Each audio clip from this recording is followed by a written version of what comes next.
Hello everyone, welcome to another video. Today we're going to be unboxing and giving our first impressions on the Samsung Galaxy S22 Plus. So I wasn't actually gonna get the latest series of Samsung phone because my current phone isn't terrible. The battery is getting a little worn out and the USB charger is getting a little iffy on when you plug it in. So I was just gonna go and spend, I think it was $100 for a new battery, and I think the charging port was fairly cheap as well. Cheaper than buying a new phone for sure. So I was like, yeah, you know, I'll just keep this one and let it run for another year, maybe even 2 years on the Samsung Galaxy S22, S20 Ultra is what I had. And then AT&T came out with a really killer deal that made it hard to say no to this guy. It was, you trade in any phone, any Samsung Galaxy S series phone that works, and they will give you $800 credit towards the new phone, which means I paid $150 for this, for the upgrade to get the 22 Plus, and then I got the 256 gig storage on this one. I wanted the 512 and I want the Ultra, but honestly, my phone I have now is just too big for my little hands. I know some people have somebody in the comments has mentioned before that my hands are ginormous because the mouse I use here, it looks so small and little, and then he got it and he's like, my hands are not that big. It was a little entertaining to read that comment. Thank you to you who wrote that comment. But this guy is slightly smaller is all. And then it doesn't offer the larger capacity hard drive or internal storage. So we're gonna go ahead and unbox it and show you what comes in the box, and then I'll show you the whole setup procedure that I'll have to go through as well. Alright, and here it is. Simple black, matte black packaging here with the AT&T logo. Most of my phones I've gotten in the past have all been unlocked ever since I got I think the last one I bought from AT&T was a Galaxy S9, and then I just got a new one every other year up to now. But here's our phone here. Got a little pull tab at the bottom to release it from the case. We got a screen protector. And then on the back we got some plastic here.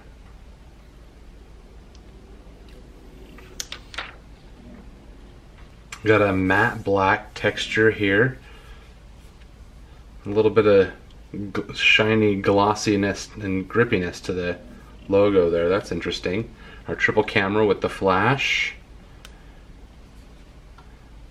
And then AT&T sends out a new SIM card with it. And let's get this guy out. I don't have fingernails to get this guy out. There we go. And then pulling this guy out here, we got our SIM card removal tool. And inside of here, it looks like we got a USB-C to C cord, power cord, our quick start guide, our instructions to activate our SIM card, and terms and conditions. I think that's it. Alright, so let's just go ahead and turn it on. Did it ship with a dead battery? There we go. Ooh, I can feel it's got a plastic trim around the edge here. Let's peel that guy off while it's doing its startup procedure.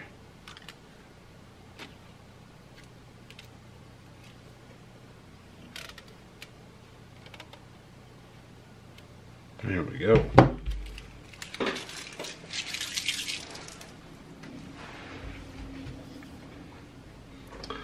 So we're going to do English, agree to terms of service.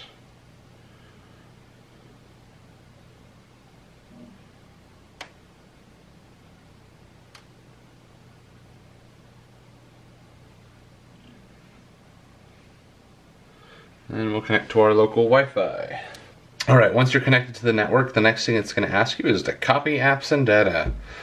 Next, we can use our old device. So what I'll do is we'll use this USB-C cable to connect to my old phone. Alright, had to take kind of a detour there. I was backing up some files on my phone. So let's go ahead and compare these two while we have them together. So this is the new one. This is my older one, the Samsung Galaxy S20 Ultra. This is the 22 Plus. So you can see here, they're almost the exact same width, but the Ultra is just a little bit taller. And that's really the only difference between this one and the Ultra on the other series as well, is it's just a little bit taller. The cameras are definitely different. We got that glossy back and the rounded edges, where this has the more squared off corners. Alright, let's go ahead and start our transfer. Alright, so we'll take our cord and plug it in here, and take the other end and plug it into my old phone.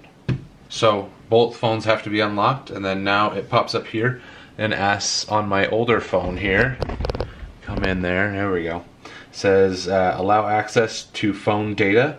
We'll hit allow, and then send stuff, yes. And now it's going to start the smart switch. Alright, so transfer everything is going to be 172 gigabytes. Accounts, calls, contacts, and messages is 1.7, or custom, we can do something in between. I'm going to do everything.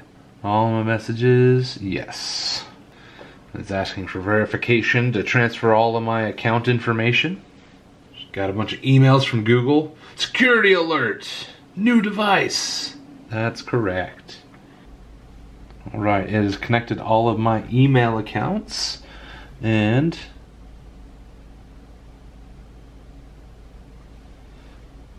just asking if we want to do automatic updates, and now we want to protect your phone, prevent others from using your phone without your permission by activating device protection features, face recognition. It's now asking me for permission on everything else.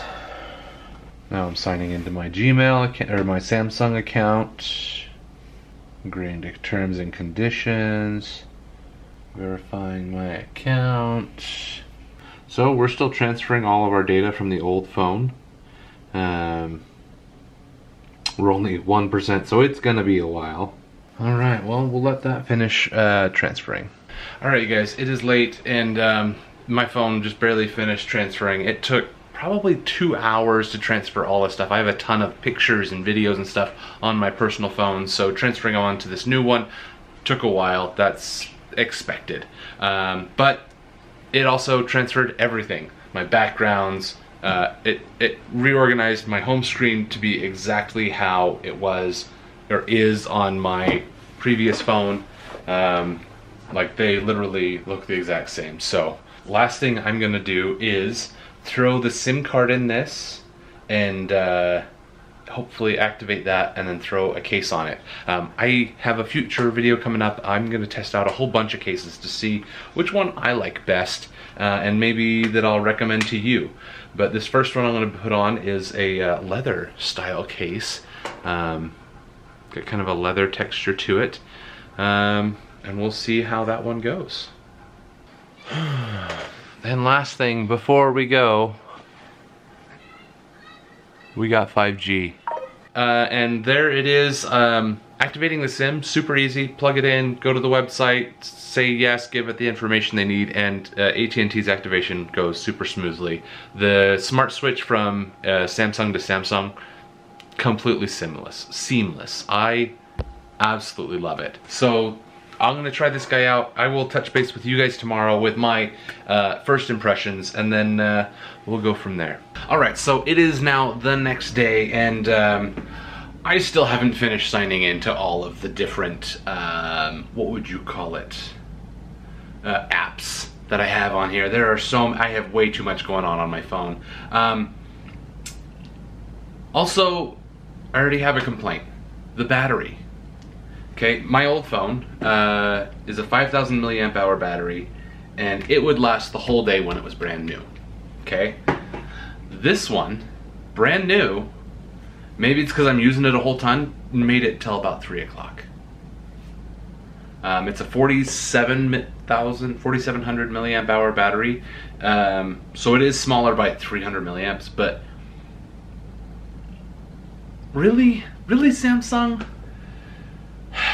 I'm really disappointed. So I'm gonna try doing some more stuff with it, like throttling and whatnot, and maybe in the future I'll do a update on this guy to talk about maybe ways that I was able to prolong the battery life, or if maybe there was something I was doing wrong, or maybe apps I recommend. I don't know. But this phone overall, do I recommend it?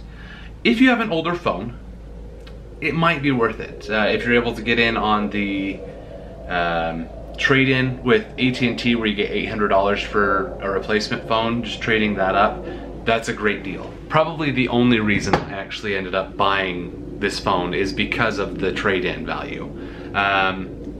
I'm still gonna keep this phone, and if this drives me up the wall enough, I might actually just switch back to this guy and just replace the battery, pay to get the battery replaced and replace the charging port. But at this point, like, it doesn't charge well, like, unless you can set it down and not touch it, but it also doesn't last through the day because the battery doesn't last very long. So it's a give and take.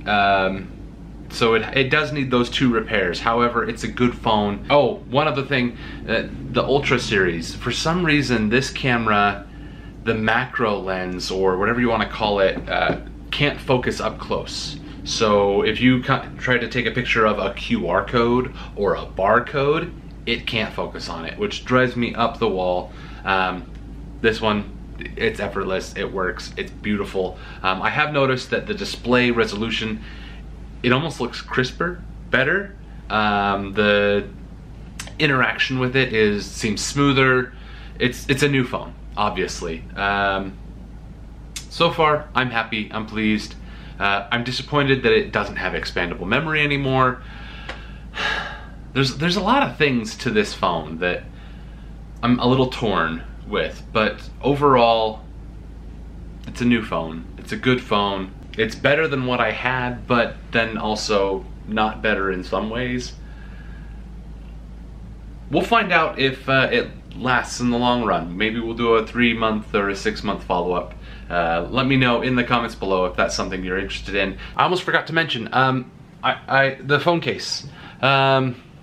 Quick little bit about it. It's the leather one, and I'm not crazy about it. I do love the feel of it and everything, but I like to use a pop socket, and I would feel so guilty putting a sticker on the back of this leather. So probably not gonna stick with this one, but go check out my video coming out soon, hopefully, on reviewing which phone case is the best for this phone under about 10 bucks on Amazon. Thank you so much for watching. If you have questions about this phone or anything else, leave it in the comments below. Recommendations for future videos as well. If you enjoyed this video, please consider subscribing, and I will see you in the next video.